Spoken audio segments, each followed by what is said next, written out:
Maths के paper में 20 mark का तो खाली क्या होता है, ऑब्जेक्टिव्स होता है, ठीक है।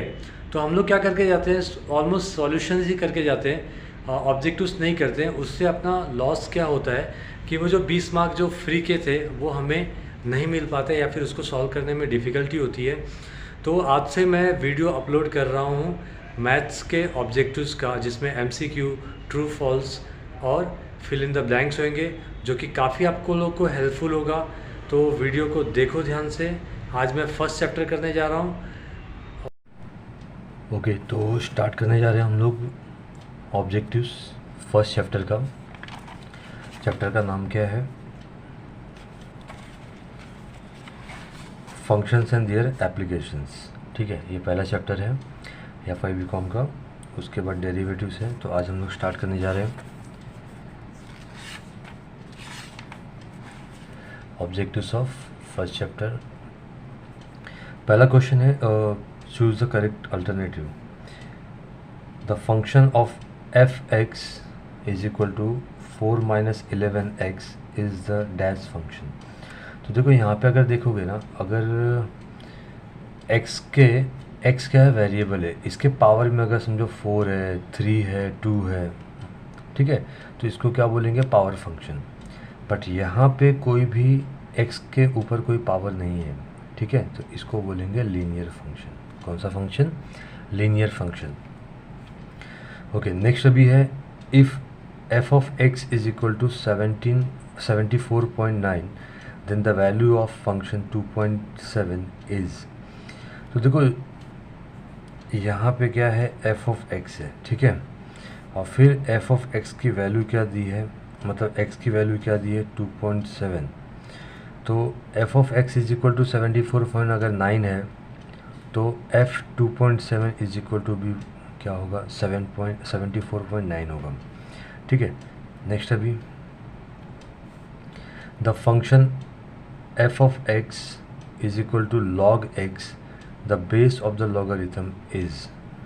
तो इसका बेस जो होगा लॉगरिथम का, ऑलवेज रिमेंबर e होता है, ठीक है।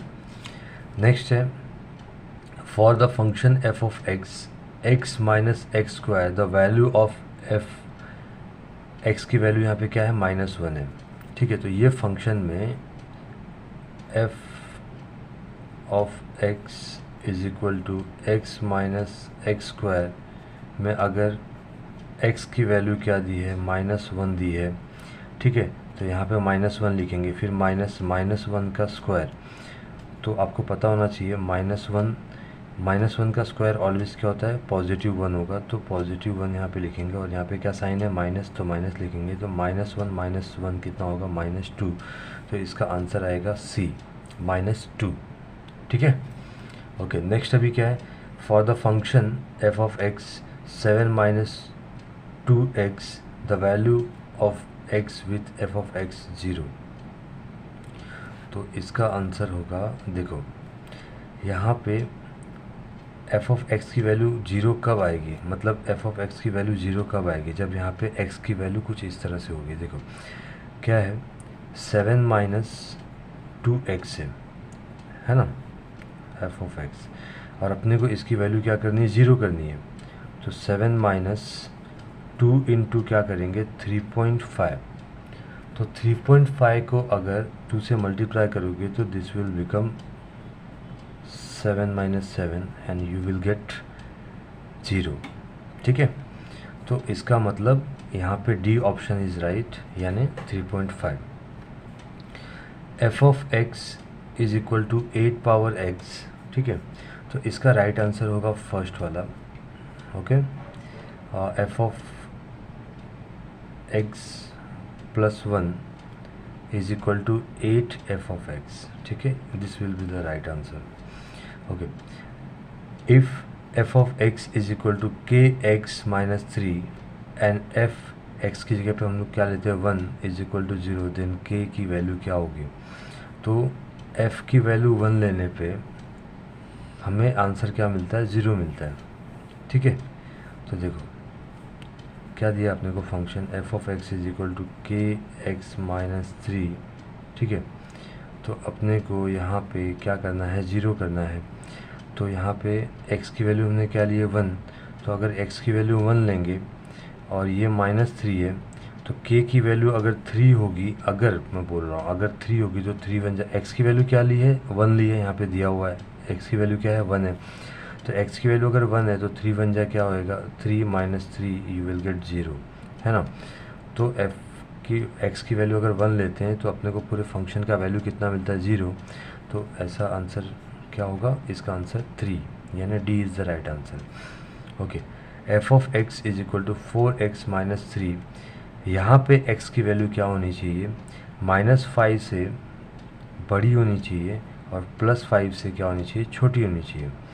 तो माइनस में बड़ी वैल्यू क्या होती है, जैसे -5 से बड़ी वैल्यू क्या होगी, -4 -3 -2 -1, ठीक है। माइनस साइड में जो बड़ी छोटी वैल्यू होती है जैसे -3, तो -3 -5 से क्या होगा, बड़ा होगा, ठीक है।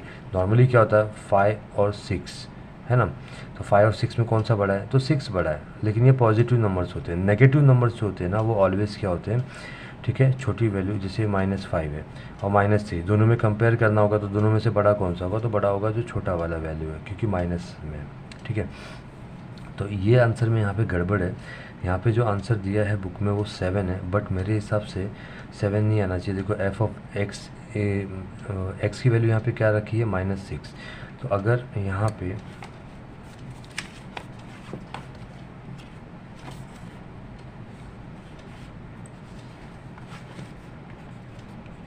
f of x is equal to 4x - 3, तो x की वैल्यू क्या ले रहे हैं, -6 ले रहे हैं। तो पहली बात तो -6 ले ही नहीं सकते, क्यों, क्योंकि यहाँ पे -6 जो होगा वो क्या होगा, -5 से बड़ा होगा।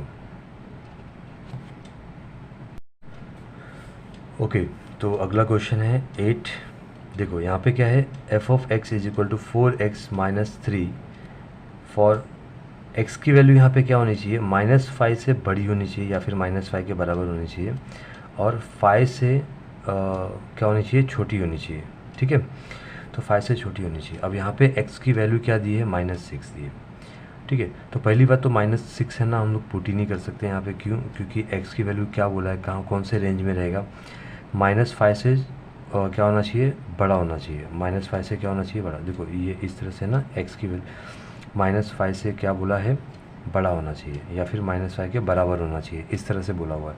और यहाँ पे क्या दिया, -6, तो -6 जो होता है ना वो -5 से छोटा होता है, ठीक है। तो यहाँ पे ये क्वेश्चन वैलिड नहीं है, तो इसका मतलब डज नॉट एग्जिट आना चाहिए आंसर इसका, ठीक है। पर फिर भी इसको अगर हम लोग पुट करेंगे, -6 को भी अगर हम लोग पुट करते हैं इक्वेशन में, तो इक्वेशन क्या है, देखो फंक्शन क्या है, फंक्शन है f of x is equal to 4x - 3, ठीक है। तो अगर हम लोग x की वैल्यू -6 अगर पुट करते हैं तो 4x की वैल्यू क्या होगी, -6 इंटू हो जाएगा -3, तो 6 4 जा कितना होगा, -24, और ये -3, तो -24 -3 कितना होगा, -27 आंसर आना चाहिए, ठीक है। बट यहाँ पे आंसर कितना आ रहा है, 7 दिया हुआ है बुक में, जो आंसर है वो 7 है, तो ये रॉन्ग है, या तो 27 आना चाहिए तो डज नॉट एग्जिट आना चाहिए, तो डज नॉट एग्जिट जो है मेरे हिसाब से परफेक्ट आंसर है, ठीक है। ओके, चलो अगला है price is a dash function of demand. तो प्राइस डिमांड, देखो आपको पता है 12th में आपने पढ़ा होगा, प्राइस जब बढ़ता है, ठीक है, तो डिमांड क्या होता है, कम होता है, ठीक है। तो प्राइस का कौन सा फंक्शन है, ये डिमांड का डिक्रीजिंग फंक्शन है, डिमांड डिक्रीज हो रहा है ना, ठीक है। Price is a dash function of supply is a dash function of price. तो ये भी आपने सप्लाई वाले चैप्टर में पढ़ा होगा 12th में, कि as price increases supply also increases, ठीक है। तो यहाँ पे ये कौन सा फंक्शन है, इंक्रीजिंग फंक्शन है, ओके। फिर अगला है the point where there is no profit no loss is called. जहाँ पे प्रॉफिट नहीं हो, लॉस नहीं हो, उस पॉइंट को ब्रेक इवन पॉइंट बोलते हैं, ऑलवेज रिमेंबर, ठीक है। नेक्स्ट अभी है the total revenue per unit sold is called. इस टोटल रिवेन्यू पर यूनिट, देखो टोटल रिवेन्यू दिया है तो अपने को लगेगा कि कुछ क्वांटिटी, देखो टोटल रिवेन्यू कैसे मिलता है, टोटल रिवेन्यू कैसे मिलता है, टोटल क्वांटिटी इनटू प्राइस, ठीक है। इस तरह से टोटल रेवेन्यू मिलता है, बट यहाँ पे यूनिट कितना है, एक ही है, ठीक है। तो जो भी प्राइस होगा वही क्या होगा, टोटल रेवेन्यू होगा। जैसे कोई पेन है, आप 15 रुपये में बेचते हो, ठीक है, तो एक पेन की कीमत कितनी है, 15 रुपये, ठीक है। इसकी क्वांटिटी कितनी है, 1, तो इसका टोटल रेवेन्यू कितना होगा, मतलब टोटल इनकम कितना जनरेट होगा, 15 रुपये जनरेट होगा ना, मतलब एक पेन का प्राइस ही जनरेट हुआ। तो इसको क्या बोलेंगे हम लोग, एवरेज रेवेन्यू, ठीक है। अगला है to the total cost function consist of, total cost function, total cost का मतलब, अब कॉस्ट का मतलब समझ लो क्या होता है, दो तरह के कॉस्ट होते हैं, एक फिक्स कॉस्ट होता है, दूसरा वेरिएबल कॉस्ट होता है। फिक्स कॉस्ट के बिजनेस में एग्जांपल क्या है, जैसे कि समझो आपका फैक्ट्री है, बिजनेस में क्या है, फैक्ट्री है आपका, तो फैक्ट्री का रेंट वगैरह आप दोगे, ऑफिस का रेंट दोगे, तो रेंट हर महीने चेंज होता है या फिक्स रहता है, फिक्स रहता है, ठीक है। तो उसको फिक्स कॉस्ट बोलेंगे। वेरिएबल कॉस्ट क्या होता है, जैसे आपने इस साल 500 पेन प्रोड्यूस किया, समझो आपकी पेन की फैक्ट्री, आपने 500 पेन प्रोड्यूस किया, तो आपका जो कॉस्ट लगेगा वो कितना, 500 पेन के हिसाब से लगेगा। लेकिन अगर आपने 5000 पेन प्रोड्यूस किया तो आपका कॉस्ट क्या होगा, बढ़ जाएगा। तो प्रोडक्शन पे कॉस्ट क्या हो रहा है, बढ़ रहा है। लेबर के कॉस्ट क्या होंगे, बढ़ जाएंगे। जितने कम आप क्वांटिटी प्रोड्यूस करोगे, जैसे 500 क्वांटिटी आप प्रोड्यूस कर रहे हो, तो आप 500 क्वांटिटी का लेबर दोगे, लेकिन रेंट तो आपको उतना ही देना पड़ेगा, है ना।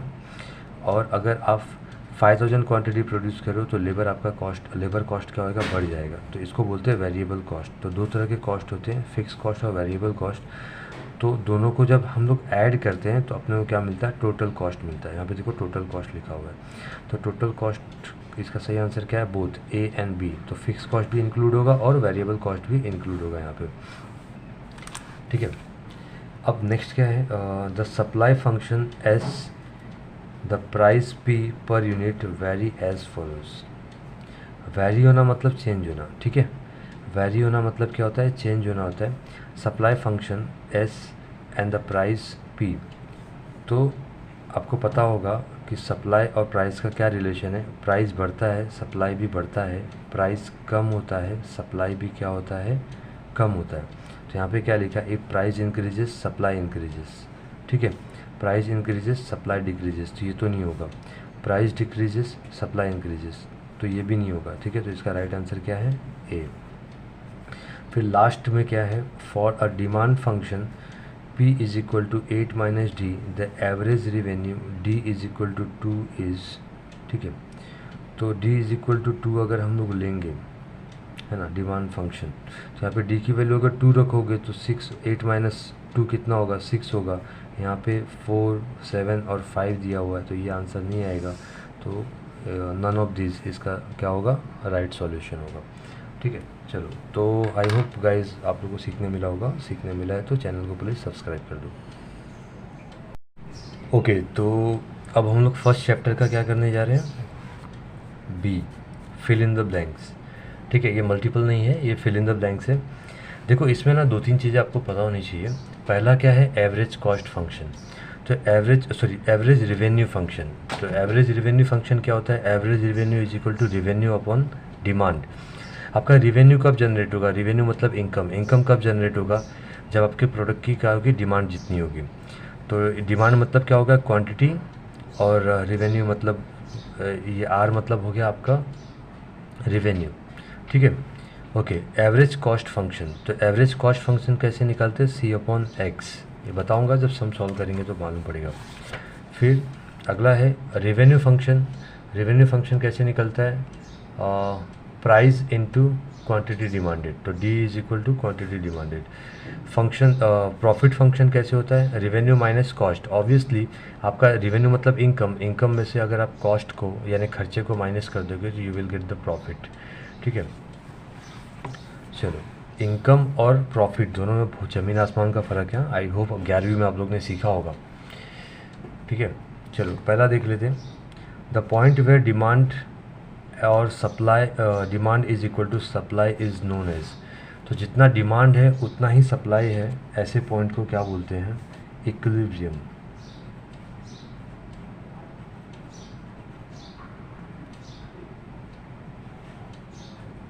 ठीक है। इक्विलिब्रियम पॉइंट बोलते हैं इसको। फिर अगला है the point where the profit is zero is called, ऐसे पॉइंट जहाँ पे क्या है प्रॉफिट क्या हो जाता है, ज़ीरो हो जाता है, तो ऐसे पॉइंट को बोलते हैं ब्रेक इवन पॉइंट। ठीक है, तो इसका राइट आंसर है ब्रेक इवन पॉइंट। ठीक है, फिर नेक्स्ट क्या है, when the total revenue is equal to cost. Revenue यानी इनकम किसके बराबर है, कॉस्ट के बराबर है, तो value of profit is zero. Profit का वैल्यू क्या हो जाएगा, ज़ीरो हो जाएगा। ठीक है, आपका समझो revenue is equal to cost, तो प्रॉफिट आएगा ही नहीं ना।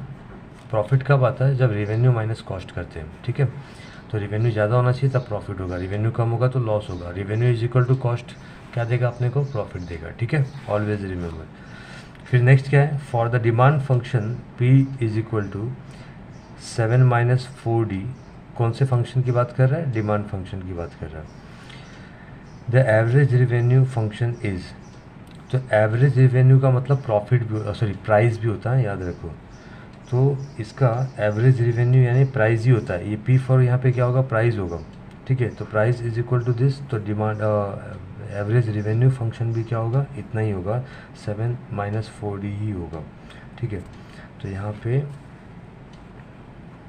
एवरेज रेवेन्यू फंक्शन क्या हो जाएगा, 7 माइनस 4D। ठीक है, ओके नेक्स्ट अभी क्या है, for demand function P is equal to 8 minus 2D the total revenue at D is equal to 1 is. अगर देखो हम D की वैल्यू 1 पुट करते हैं तो अपने को रेवेन्यू कितना मिलेगा, तो यहाँ पे अपना समझो क्या फंक्शन दिया अपने को, 8 माइनस 2D। ठीक है, D की वैल्यू अगर 1 रखोगे तो यहाँ पे तो 2 बन जाए क्या होएगा 2, तो 8 माइनस 2 कितना होएगा 6। ठीक है, तो इसका राइट आंसर क्या आएगा, 6 आएगा। ठीक है, फिर नेक्स्ट अभी क्या है, if the average revenue is 4 minus D the total revenue function R is given by. तो देखो यहाँ पे टोटल रेवेन्यू फंक्शन कैसे निकलेगा, अपने को क्या दिया है, एवरेज रेवेन्यू इज़, तो ये रहा एवरेज रेवेन्यू, ये रहा रेवेन्यू मतलब टोटल रेवेन्यू हो गया। ठीक है, तो एवरेज रेवेन्यू कितना दिया, 4D दिया हुआ है, और 4 माइनस D दिया हुआ है,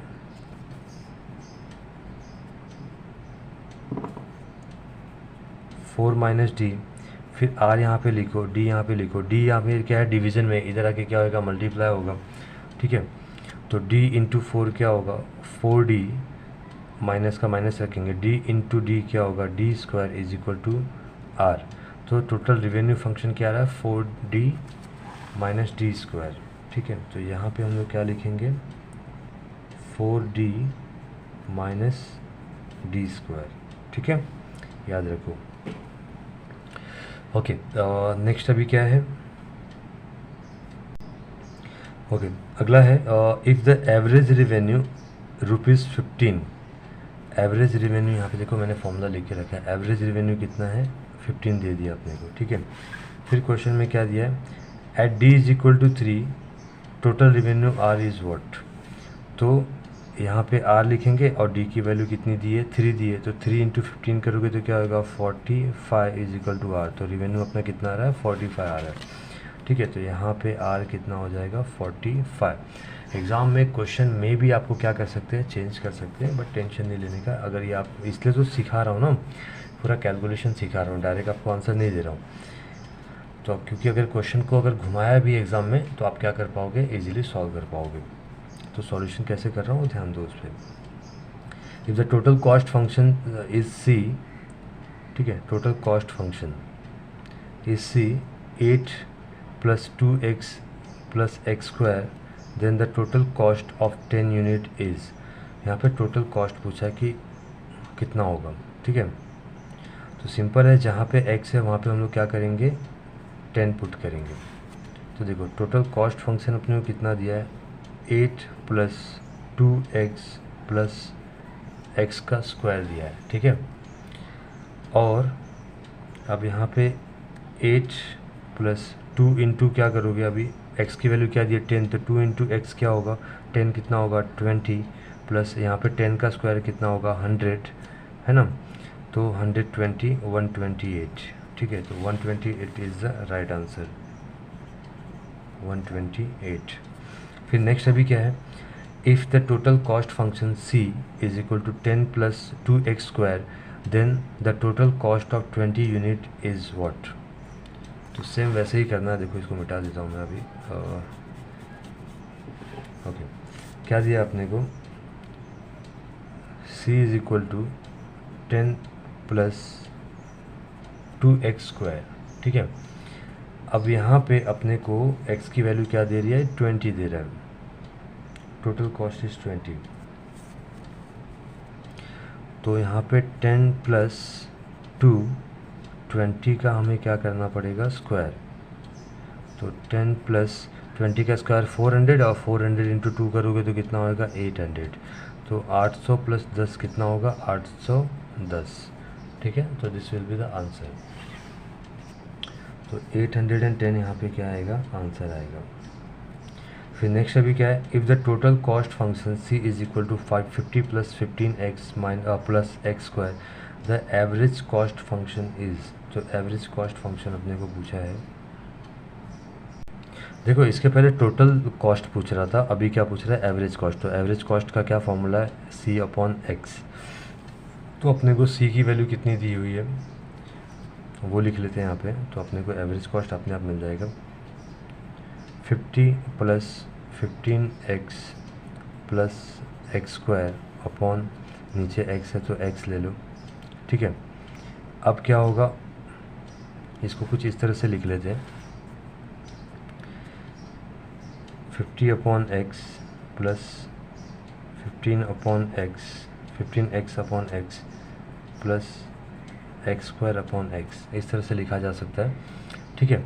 अब ऊपर x नीचे x कैंसिल हो गया, और ये ऊपर कितना एक्स स्क्वायर है, मतलब ऊपर कितना x है, 2x है, नीचे 1x है, तो 2x और 1x कट गया, ठीक है। तो क्या बचेगा, 50 upon x plus 15 plus x, ठीक है। तो ये हमारा फाइनली आंसर आया, एवरेज कॉस्ट आया, ठीक है। ये क्या आया, एवरेज कॉस्ट, ठीक है। चलो, तो यहाँ पे हम लोग क्या लिखेंगे, एवरेज कॉस्ट में 50 upon x plus 15 plus x, ठीक है। नेक्स्ट अभी क्या है, if the total cost function total cost of producing 100 units is 8000 then the average cost is what. तो सेम यही फॉर्मूला हम लोग क्या करेंगे, इस्तेमाल करेंगे। सी मतलब क्या होता है, टोटल कॉस्ट होता है, देखो फॉर्मूले में सी दिया हुआ है, ठीक है। ये सी दिया हुआ है फॉर्मूले में, डार्क नहीं दिख रहा होगा। तो टोटल कॉस्ट कितना है, 8000, और अपने को total cost of producing 100 unit, ठीक है। तो 100 यूनिट यानी क्या हो गया, x हो गया। तो जब इसको डिवाइड करोगे तो you will get average cost. तो 2 0 कैंसिल हो गया, क्या बचा, 80। तो 80 इज़ द राइट आंसर। तो इसका आंसर क्या आएगा, 80। फिर लास्ट देखो अभी, if the average cost is 40 then total cost of 50 item is dash. तो एवरेज कॉस्ट अगर 40 है, ठीक है, चलो यहाँ पे मिटा के कर लेते हैं, और वैल्यू पुट करेंगे तो फॉर्मूले में तो अपने आप आंसर आ जाएगा। एवरेज कॉस्ट क्या बोल रहा है, 40, ठीक है। टोटल कॉस्ट ऑफ 50 आइटम, तो व्हाट देन टोटल कॉस्ट पूछा है 50 आइटम का। तो 50 आइटम यानी क्या होगा, x की वैल्यू हो गई, तो अपने को टोटल कॉस्ट पूछा। तो 50 यहाँ पे आके क्या होगा, मल्टीप्लाई होगा। तो 40 इंटू 50, यहाँ पे 50 यहाँ पे आ गया, तो लेफ्ट साइड में आ गया, तो क्या बचा, c। 4 5 है कितना होगा, 20, और ये 2 0 ऐड करोगे तो 2000 is the cost, total cost, ठीक है। तो 2000 इज़ द टोटल कॉस्ट। तो आई होप आप लोग को समझा होगा, समझाए तो प्लीज़ चैनल को लाइक करो, सब्सक्राइब करो यार, ठीक है, काफ़ी हेल्पफुल है। 14th और 15th के भी मैं वीडियो बनाने वाला हूँ, वो भी नए चैनल पे, ठीक है। तो नया चैनल का लिंक मैं डिस्क्रिप्शन में आप लोग को दे दूँगा। ओके, तो अब स्टार्ट कर रहे हैं हम लोग ट्रू और फॉल्स। देख लो अभी इसमें क्या है, when demand equals supply, demand equals supply and equilibrium point is reached, yes it is true, ठीक है। जब डिमांड और सप्लाई दोनों क्या होगा, इक्वल होगा, तो उसको क्या बोलेंगे, इक्विलिब्रियम पॉइंट। तो yes this statement is true. Next is what, price is increasing function of demand. तो याद रखो ये सॉरी डिक्रीजिंग फंक्शन लिखा हुआ है, तो price is decreasing function of demand. Yes, ये बात सही है, अगर प्राइस बढ़ेगा तो डिमांड क्या होगा, कम होगा, therefore this statement is true. तो ये भी स्टेटमेंट क्या है, ट्रू है। नेक्स्ट है the point where there is no profit no loss is called zero point. तो ऐसा पॉइंट जहाँ पे नो प्रॉफिट नो लॉस है उसको इक्विलिब्रियम पॉइंट बोलते हैं या फिर ब्रेक इवन पॉइंट बोलेंगे, ठीक है। तो नो प्रॉफिट नो लॉस को तो जीरो पॉइंट नहीं बोलेंगे, तो ये क्या हो गया, फॉल्स हो गया, this statement is false. Next अभी क्या है, if the total revenue is 100 at D is equal to 4 then the average revenue is 25। तो ये हमें क्या करना पड़ेगा, फॉर्मूले में लगा के कैलकुलेट करना पड़ेगा। तो देखते हैं अभी, देखो क्या दिया अपने को, टोटल रेवेन्यू कितना दिया है, 100 दिया है, और डिमांड कितना दिया है, डी की वैल्यू कितनी दी है, 4। तो 100 को 4 से डिवाइड करोगे तो डेफिनेटली यू विल गेट 25। तो therefore this statement is true. तो okay, next is what, the function f of x is equal to x square plus x1 is a linear function of x। तो linear function में क्या होता है पता है, power में हमेशा क्या होना चाहिए, 1 होना चाहिए। देखो ये आपने अगर x लिखा और इसके पावर में आपने कुछ नहीं लिखा तो इसका मतलब भी होता है, इसका पावर क्या होता है, 1 होता है, ठीक है।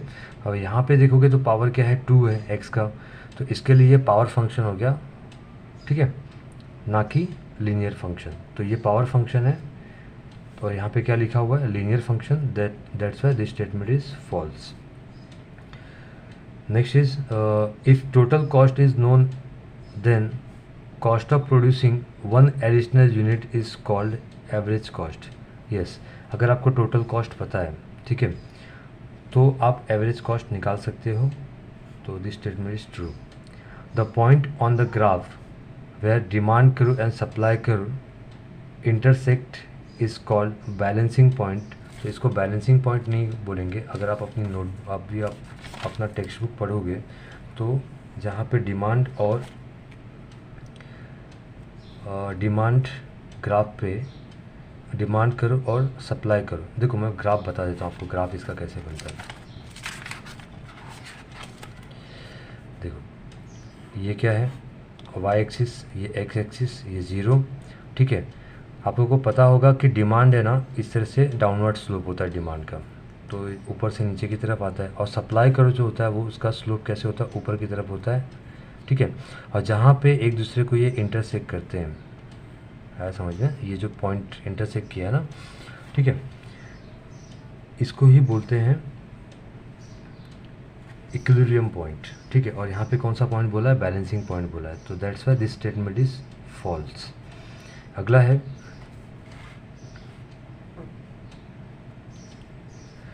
The profit is calculated as the difference between total revenue and total cost. Yes, this statement is absolutely true. क्यों, क्योंकि प्रॉफिट आपका कम निकलेगा जब आप क्या करोगे, रेवेन्यू में से R for revenue minus cost. तो रेवेन्यू मतलब इनकम में से जब आप कॉस्ट को माइनस करोगे तो यू विल गेट प्रॉफिट। ये हमने पीछे भी डिस्कस किया हुआ है। At the equilibrium point average revenue equals to average cost.